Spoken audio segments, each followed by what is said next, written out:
சோழ சிரஞ்சீவி அத்தியாயம் 48. தனது அறைக்குள் நுழைந்த அனிருத்தரையும் அருண்மொழியையும் புன்னகை கலந்த முகத்தோடு வரவேற்றார் பேரரசர் சுந்தர சோழர். அவரது அமைதியே அருண்மொழியை கலவரப்படுத்தியது. அவருக்கு எதிரே இருந்த ஆசனங்களில் அவரது கட்டளைப்படியே அமர்ந்த இருவரும் நிமிர்ந்து பார்ப்பதற்குள் அடுத்து வந்த சுந்தரரின் கேள்வி அதிர வைத்தது இருவரையும். ஆதித்தன் போர் தொடுக்க தயாராகிவிட்டானா கேட்டார் சுந்தரர். தந்தையே, அதற்குள் எப்படி? அப்படி ஏதும் இல்லையே, ஓலை கொடுத்து அனுப்பியுள்ளார் அண்ணன் என வார்த்தைகள் கிடைக்காமல் தடுமாறினான் அருண்மொழி. ஓலையை சுந்தரத்திடத்தில் நீட்டினான். அதை வாங்கி பிரித்து படித்த சுந்தர சோழர் முகத்தில் எந்த மாறுதலையும் காட்டாது புன்னகையையும் மாற்றாது எதிர்பார்த்ததுதான். சிறு வயது முதல் அவன் கொண்ட லட்சியம் திடீரென்று கலைக்கப்படும் போது கோபம் தலைக்கு ஏறுவது இயல்புதான். என்றாலும் சோழத்தின் பேரரசருக்கு கொடுக்கப்பட்டிருக்கும் இந்த ஓலை சற்று அதிக பிரசங்கித்தனமாகவே தோன்றுகிறது. இருக்கட்டும், தகுந்த பதிலை அளித்துவிடலாம் ஆதித்தனுக்கு, அவன் விரும்பியபடியே என்ற சுந்தரர் அனிருத்தரை நோக்கினார். சொல்லுங்கள் அமைச்சரே, அவன் வரும் வரை காத்திருக்கலாமா அல்லது நாமே போரை முன்னெடுக்கலாமா கேட்ட சுந்தரரை திகைப்போடு பார்த்தார் அனிருத்தர். அரசே, ஆதித்தர் நமது இளவரசர், தங்களது மைந்தன் என்று இழுத்தார் அனிருத்தர். ஓலையில் அப்படியேதும் தெரியவில்லையே. ஈழத்தை தாக்கப் போகிறானாம், தடுத்தால் சோழத்தையும் தாக்குவேன் என்கிறானே அமைச்சரே. அண்ணன் ஏதோ சற்று கோபப்பட்டு எழுதியது. கோபம் என்மேல், அதாவது ஆதித்தனின் தந்தையின் மேல் என்றால் விட்டுவிடலாம். கோபம் சோழத்தின் மீது என்ற பிறகு விட்டுவிடக்கூடிய விஷயம் அல்லவே இது. ஆதித்தனை அழிக்க நினைப்பதும் சோழத்தின் நலனிற்கு உகந்ததில்லை அரசே என்றார் அனிருத்தர். உண்மைதான், என்றாலும் போர் தொடுப்பதை தவிர்க்க இயலாது. எதிரி தயாராகிறான் என்று அறிந்த பிறகு யோசிக்க ஏதுமில்லை அமைச்சரே. நடக்க வேண்டியது நடந்தே தீரும். அமைச்சரே, உடன் தளபதி பழுவேட்டரையரை போருக்கான ஏற்பாடுகளை தயார் செய்ய சொல்லுங்கள். தென் திசை படைகளுக்கான ஏற்பாடுகளை நீ செய் அருண்மொழி. கொடும்பாளூர் படையையும் சம்புவரையர் படையையும் சோழத்தில் நிறுத்தி வைக்க சொல். பழுவேட்டரையர் தலைமையில் சோழர் படை புறப்படட்டும் என்றார் சுந்தர சோழர் அதிரடியாக. அவர் குரலில் இருந்த உறுதி எவரையும் பேச விடாமல் தடுத்தது. அரசே, பழுவேட்டரையர் தலைமையில் எனில் மாதண்ட நாயகன் அவரா கேட்டார் அனிருத்தர். ஆம், இப்போருக்கான சரியான மாதண்ட நாயகன் அவர்தான். எதிரி எவராயினும் எதிரியாகவே பார்க்க அவராலேயே முடியும். அப்படியெனில் திட்டமிட படை நடத்த சோழர் படைக்கோர் தளபதி வேண்டுமே. ஏன், வேங்கியென என் மைந்தன் இருப்பது தங்களுக்கு தெரியவில்லையா? அதற்கில்லை அரசே, இளவரசர் மதுராந்தகனுக்கு ஒரு வாய்ப்பளிக்கலாமே என்று கேட்டேன். நானும் யோசித்தேன் அமைச்சரே. ஆனால் சோழத்தின் அடுத்த அரசனை ஆபத்தின் வாயில் தள்ளுவது சரிவராது என்பதால் விட்டுவிட்டேன். அது மட்டுமின்றி மதுராந்தகனுக்கு ஓராண்டு காலம் சமயம் கொடுத்துள்ளோம். அதை பறித்து கொடுத்த வாக்கினை மீற எனக்கு எண்ணமில்லை. நடக்கும் பேச்சின் விவரம் புரிந்த அருண்மொழி என்ன பதில் கூறுவது என்று தெரியாமல் பேச்சிழந்து நின்றான். சரி, ஆக வேண்டியதை கவனியுங்கள். அருண்மொழி, உடன் கொடும்பாளூர் சென்று தென் திசை படைகளையும் கொடும்பாளூர் படையையும் தயார்படுத்து, இன்றே புறப்படு என்று கட்டளையிட்டார் சுந்தர சோழர். ஆம் இளவரசே, நீங்கள் விரைந்து சென்றாக வேண்டிய தருணம் இது. அங்கு ஏற்பாடுகளை முடித்துவிட்டு உடன் சோழம் திரும்புங்கள் என்றார் அனிருத்தர். அருண்மொழி எதற்காக தலைநகர் திரும்ப வேண்டும்? நீ அங்கேயே இருக்கலாம் அருண்மொழி என்ற சுந்தரரை விரிந்த விழிகளோடு திகைத்து போய் பார்த்தனர் இருவரும். அரசே, படையின் தளபதியான அருண்மொழி இங்கு இல்லாமல் திட்டம் எப்படி? படை கொண்டு செல்லுவது எப்படி? பரபரப்பாக கேட்டார் அனிருத்தர். அருண்மொழி இப்போரின் படை தளபதி என்று எவர் கூறியது கேட்டார் சுந்தரர். அரசே, சற்று முன்பு நீங்கள் தானே கூறினீர்கள், தங்கள் மைந்தன் தான் படையின் தளபதி என்று. வடதிசை மாதண்ட நாயகனாக இருக்கும் ஆதித்த கரிகாலனும் என் மைந்தன் தான் என்பதை மறந்துவிட்டீர்களா அனிருத்தரே கேட்ட சுந்தரரை ஒன்றும் புரியாமல் பார்த்தார் அனிருத்தர். தந்தையே, போரே அண்ணனை எதிர்த்துத்தானே? யார் சொன்னது போர் தொண்டை மண்டலத்தை எதிர்த்து என்று? அரசே, குழப்பாதீர்கள். தங்களது ஒவ்வொரு பதிலும் புரிதலை இன்னும் குழப்பவே செய்கிறது. சற்று தெளிவாக சொல்லுங்களேன் என்றார் அனிருத்தர். நீங்கள் தெளிவாக கேளுங்கள். என்னதான் உங்கள் குழப்பம்? சாதாரணமாக கேட்டார் சுந்தர சோழர். பழுவேட்டரையரை மாதண்ட நாயகனாக கொண்டு சோழர் படை தொண்டை மண்டலம் நோக்கி செல்லப்போவது உண்மைதானே? உண்மைதான். தொண்டை மண்டலத்தில் இருந்து தன் படையோடு ஆதித்தனும் இணைந்து கொள்வான் தளபதியாக என்றார் சுந்தர சோழர். என்ன தந்தையே இது? அண்ணன் எப்படி நம்மோடு இணைவார்? அப்படி இணைந்த பின்பு யாரை எதிர்த்து போர் புரிவது? ஏன், எதிரிகளுக்கு குறைவா என்ன சோழத்தில்? எங்காவது போய் போர் நடத்தி வாருங்கள் என்ற சுந்தர சோழரின் வார்த்தைகள் வேறு தொனியில் இருப்பதை புரிந்து கொண்டார் அனிருத்தர். அரசே, தவறாக ஏதேனும் சொல்லிவிட்டோமா? தயக்கமாக கேட்டார். இல்லை, தவறான ஒரு விஷயம் நடக்க வேண்டும் என அத்தனை பேரும் பிரயத்தனப்படுகிறார்களோ என்ற ஐயம் எனக்கு என்றார் சுந்தரர். மன்னிக்கவும் அரசே, எங்களுடைய நோக்கம் சோழத்தின் நலன் காப்பதும் தங்களின் கட்டளைக்கு அணிபடுவதும் தான். அப்படியாயின் முதலில் ஆதித்தனுக்கு தகவல் அனுப்புங்கள். சோழ பேரரசரின் கட்டளை என்று போருக்கு தயாராகும்படி தளபதி பொறுப்பேற்கும்படி தகவல் அனுப்புங்கள். இலங்கை நோக்கி படையெடுக்க நிறைய பொன்னும் பொருளும் யானைகளும் புறவிகளும் தேவை. அதனால் நம்மை தாக்க நேரம் பார்த்து காத்து கொண்டிருக்கும் ராஷ்டிரகூடத்தை முழுவதுமாய் வென்று வர சொல்லுங்கள். வெறுமே அடக்கி வைக்காமல் ராஷ்டிரகூடமே இருந்த தடம் தெரியாமல் செய்துவிட்டு வர சொல்லுங்கள். சோழத்தின் எல்லையை வடக்கு நோக்கி இன்னமும் விரிவுபடுத்த சொல்லுங்கள் என்று கூறிய சுந்தர சோழரின் வார்த்தைகளில் கனல் தெரித்தது. இப்போதுதான் ராஷ்டிரகூடத்தை அடக்கிவிட்டு வந்தார் அண்ணன் என்று இழுத்தான் அருண்மொழி. நான் அழித்துவிட்டு வர சொல்கிறேன் அருண்மொழி என்ற வார்த்தைகளில் கடுமை தெரிந்தது. தங்கள் கட்டளைப்படியே நடக்கும் அரசே என இடைப்புகுந்து நிலைமையை சமாளித்தார் அருணியுத்தர்.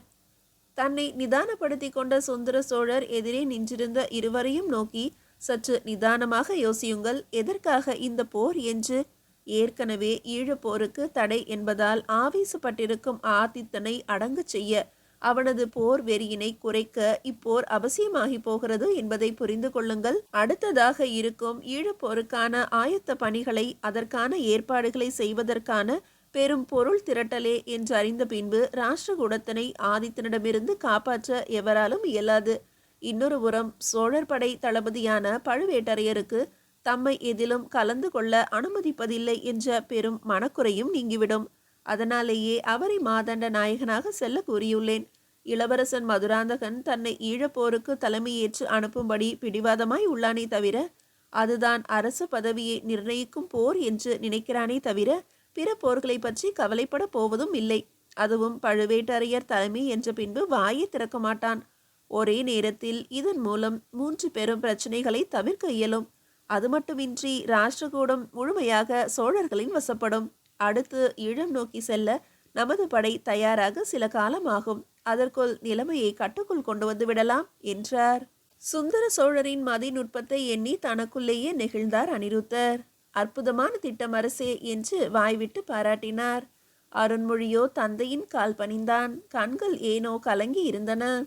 இன்னும் அருகிலிருந்து தங்களிடம் கற்றுக்கொள்ள வேண்டியது நிறைய இருக்க தென்மண்டலம் அமர வைத்து தூரமாகிவிட்டீர்களே என்னை என்று குரல் தழுத்தழுத்தது. தோள் பிடித்து உயர்த்தினார் மகனை. இல்லை அருண்மொழி, தூரமாக்கவில்லை. சில அனுபவங்களை நீயாக உணர வேண்டும் என தனிமைப்படுத்தியிருக்கிறேன் உங்கள் இருவரையும். எது சரியென தீர்மானித்து செயல்படும் வயது உனக்கும் ஆதித்தனுக்கும். அத்தோடு உன் பாதையை நீயே தேர்ந்தெடுக்க வேண்டும், அடுத்தவரின் துணை இல்லாமல். ஏனெனில் உன் பாதையில் நீ முன் செல்ல வேண்டும். அதுவே தலைமைக்கு அழகு.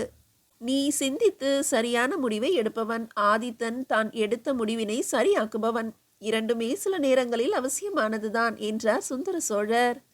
தந்தையே, ஒரு சிறு நெருடல். கோபம் கொள்ள வேண்டாம். பழுவேட்டரையரின் கீழ் தளபதியாக செல்ல அண்ணன் ஒப்புக்கொள்வாரா என்று ஐயம். ஒப்புக்கொள்வான், நிச்சயம் ஒப்புக்கொள்வான். சொன்னது நான் என்பதால் அல்ல. அடுத்த ஈழப்போருக்கான ஆயத்தம்தான் இப்போர் என்பதை அறிந்ததும் ஒப்புக்கொள்வான். ஈழத்தின் மேல் படையெடுத்து செல்வதற்காக அரசு பதவியையே துச்சம் என்று உதறுபவன் இதற்கு ஒப்புக்கொள்ள மாட்டானா என்ன?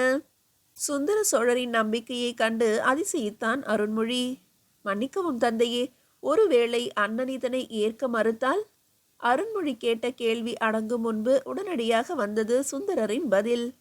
நமது சோழ தளபதி பழுவேட்டரையர் தொண்டை மண்டலத்தை மீட்டெடுத்து ஆதித்தனையும் சிறைப்பிடித்து வருவதை எவராலும் தடுக்க இயலாது போய்விடும் என்ற பதில் கேட்டு அதிர்ந்து போய் நின்றான்.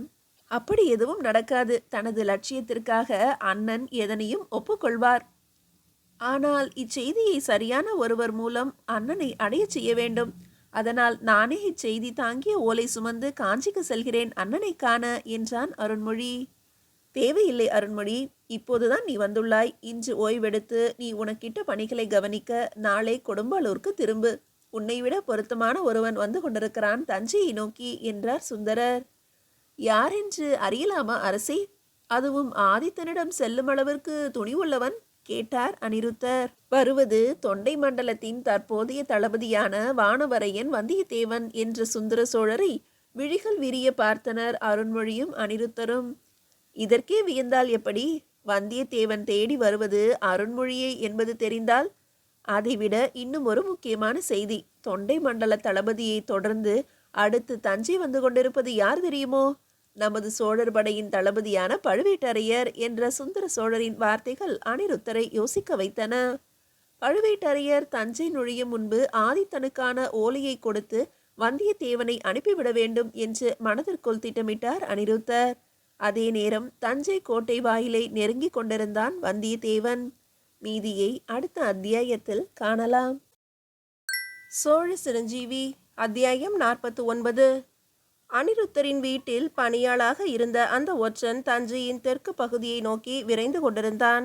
நடையின் வேகத்தை கூட்டினான். எவரேனும் எதிரில் வருவது தெரிந்தால் சாதாரணமாக நடைபோட்டான்.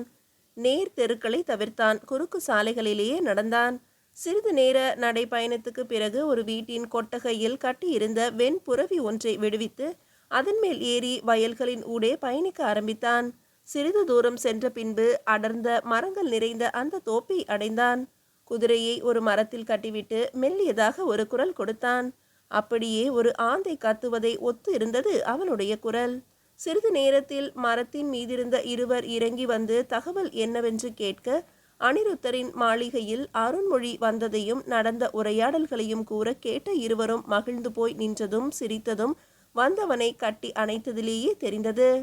அருமை அருமை, மிக அருமை, மகிழ்ச்சி தரக்கூடிய தகவலை கொண்டு வந்துள்ளாய், பெற்றுக்கொள் இதனை என்று தன் பையில் இருந்த சில பொற்காசுகளை எடுத்து வந்தவனிடம் கொடுக்க அவன் அதை பெற்றுக்கொண்டு வணங்கி விடைபெற்றான். அண்ணா, இது சரியான நேரமா? நாம் நினைத்ததை செயல்படுத்த நேரம் வந்துவிட்டதா? மெல்லிய குரலில் கேட்டான் இருவரில் ஒருவன். ஏறக்குறைய வந்தது போலத்தான் தம்பி. சுந்தர சோழன் அத்தனை எளிதாக ஆதித்தனை எதிர்க்க எவரையும் விடமாட்டான் என்றாலும் இது சோழத்திற்கான மான பிரச்சனை என்பதால் எளிதாக விட்டுவிடவும் மாட்டான். இரவின் முதல் ஜாமத்தில் எவர் இந்த இருவர் என நிலவும் அறிந்து கொள்ள ஆசைப்பட்டு தன் ஒலியினை அவர்கள் மீது வீச ரவிதாசனும் பரமேஸ்வரனும் தான் அந்த இருவரும் என்பது தெளிவாக தெரிந்தது.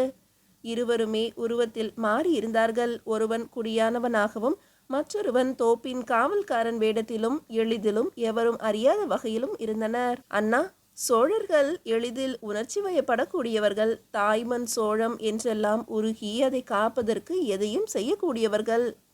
ஆம், அது மட்டுமல்ல பரமேஸ்வரா, நட்பு என்று சிறிது பாசமாக நடித்தாலே போதும், பிரம்மராயர் பதவியே கொடுத்து விடுவார்கள் என்று கூறி சிரித்தான் ரவிதாசன். ஓ, என்னை சொல்கிறீர்களா அண்ணா? இப்பதவியை அடைவதற்காக நான் பல துன்பங்களையும் அனுபவித்துள்ளேன் அண்ணா. நான் கற்ற அத்தனை வித்தைகளையும் மதுராந்தகனின் படை வீரர்களுக்கு பயிற்றுவித்துள்ளேன். அவனது நம்பிக்கையை பெற அவனது ஆசையை தூண்டிவிட்டு சுந்தரரிடம் வாக்குவாதம் செய்து ஏகப்பட்ட வேலைகள் அண்ணா. உடலுக்கு தந்த வேலையை விட சிந்தைக்கு தந்த வேலைகள் அதிகம் என்றான் பரமேஸ்வரன். மறுக்கவே இல்லை. பலவானாய் இருப்பதை விட புத்திமானாக இருப்பதே சாலச் சிறந்தது. அதிலும் இம்முறை நமது லட்சியத்தினை அடைய உன் துணையும் உதவியும் மிக அதிகம் தம்பி. ரவிதாசன் நெகிழ்ந்து போய் கூறினான். இது உதவி இல்லை அண்ணா, நம் கடமை. நமது நண்பனான வீரபாண்டியனுக்கு செய்ய வேண்டிய கைமாறு. நமக்கென்று இருந்த வீரநாராயண சதுர்வேதி மங்கள பிரம்ம தேயத்தினை நம்மிடமிருந்து பிடுங்கி வேளாண் வகை பொது நிலமாக மாற்றினானே அந்த ஆதித்தன், நம்மை சேர்ந்தவர்கள் அத்துணை பேரையும் நிர்கதியாக தவிக்க விட்டானே. அதே போல அவனையும் தனியனாக்கி தவிக்க விட்டு கொல்ல வேண்டும் என்றான் பரமேஸ்வரன். மெல்ல பேசு தம்பி, இது சோழ தேசம். சிறு விஷயம் கசிந்தாலும் செய்த முயற்சிகள் அத்துணையும் பாழாகிவிடும். அது இருக்கட்டும், இன்னும் எத்தனை காலத்துக்கு மறைந்தே வாழ்வது? வீரபாண்டியன் இறந்து 4 ஆண்டுகள் முடிந்து விட்டன. 5வது ஆண்டும் தொடங்கிவிட்டது. சோழத்தின் பிரம்மராயராக நீ மதுராந்தகனோடு அமர்ந்து விட்டாய். இனி உன்மேல் ஐயம் வர எவருக்கும் வாய்ப்பில்லை. அதே போல் நானும் நமது உறவினர்களும் விரைவில் சோழத்திற்குள் ஊடுருவி தங்க வேண்டும். ஏதாவது ஒரு பணியில் நுழைய வேண்டும். உனக்கு கட்டுப்பட்ட படைகளில் ஒரு சாதாரண வீரனாகவாவது எங்களை இணைத்துவிடு. அருகிலிருந்து நடக்கும் நிகழ்வுகளுக்கு ஏற்ப துரிதமாக செயல்பட வேண்டிய தருணம் இதுதான் தம்பி என்றான் ரவிதாசன். கவலை வேண்டாம் அண்ணா. உடையார்குடியில் ஏற்கனவே நம்மை சேர்ந்தவர்களை வெவ்வேறு இடங்களில் வைத்துவிட்டேன். உனக்கான பணி ஏற்பாடாகி கொண்டிருக்கிறது. முற்றிலும் சேரனாக உன் அடையாளத்தை மாற்றிக்கொள். விரைவில் நல்லதொரு செய்தியோடு உம்மையும் அழைத்துக் கொள்வேன் என்றான் பரமேஸ்வரன். இங்கு பதவி முக்கியமல்ல தம்பி, உள்ளே நுழைய வேண்டும், அவ்வளவுதான். ஒரு படை வீரனாக, ஒரு யானை பாகனாக என எப்படியாவது ஐயமின்றி உள்ளே நுழைய வேண்டும். படை வீரனா? யானை பாகனா? அதுவும் நீயா? பொறுத்திரு அண்ணா, ஈழத்தினை நோக்கி செல்ல போகும் சோழர் படையின் தளபதியாகவே செல்லலாம் என்ற பரமேஸ்வரனை வியப்போடு நோக்கினான் ரவிதாசன். என்ன சொல்கிறாய் தம்பி? சோழர் படையின் தளபதியாகவா? நானா?